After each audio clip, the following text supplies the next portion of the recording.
நெல்லையில் விசாரணை கைதிகளுக்கு பற்கள் பிடுங்கப்பட்ட விவகாரத்தில் ஏஎஸ்பி பல்பீர் சிங் மீது 4வது ஒரு வழக்கு பதிவு செய்யப்பட்டுள்ளது. கைது நடவடிக்கையில் இருந்து தப்புவாரா பல்பீர் சிங்?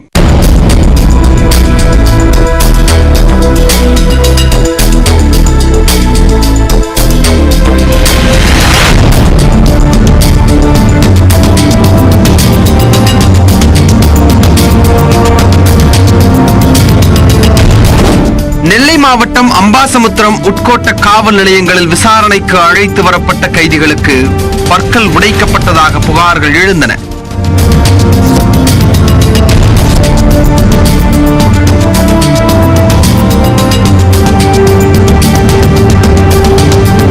பற்களை உடைத்ததாக ஏஎஸ்பி பல்பீர் சிங் மீது அடுக்கடுக்காக வந்த புகார்கள் போலீசாரை அதிர வைத்தன. பல் பிடுங்கிய விவகாரம் தொடர்பாக சிபிசிஐடி போலீசார் வழக்கு பதிவு செய்து விசாரணை நடத்தி வருகின்றனர். இதில் சுபாஷ் என்பவர் கொடுத்த புகாரின் அடிப்படையில் முதல் வழக்கும், அருண்குமார் என்பவர் கொடுத்த புகாரின் அடிப்படையில் 2வது வழக்கும், வேதநாராயணன் என்ற ஆட்டோ ஓட்டுநர் கொடுத்த புகாரின் அடிப்படையில் 3வது வழக்கும் பதிவு செய்து விசாரணை நடத்தி வருகின்றனர். இந்த நிலையில் உதவி காவல் கண்காணிப்பாளர் பல்பீர் சிங் மீது சிபிசிஐடி போலீசார் மேலும் ஒரு வழக்கு பதிவு செய்துள்ளனர். அதன்படி நெல்லை மாவட்டம் அயன்சிங்கம்பட்டி ஊரின் எல்லையில் வைக்கப்பட்டிருந்த சிசிடிவி கேமராக்களை உடைத்ததாக அதே ஊரை சேர்ந்த சூர்யா என்பவர் மீது குற்றம் சாட்டப்பட்டது.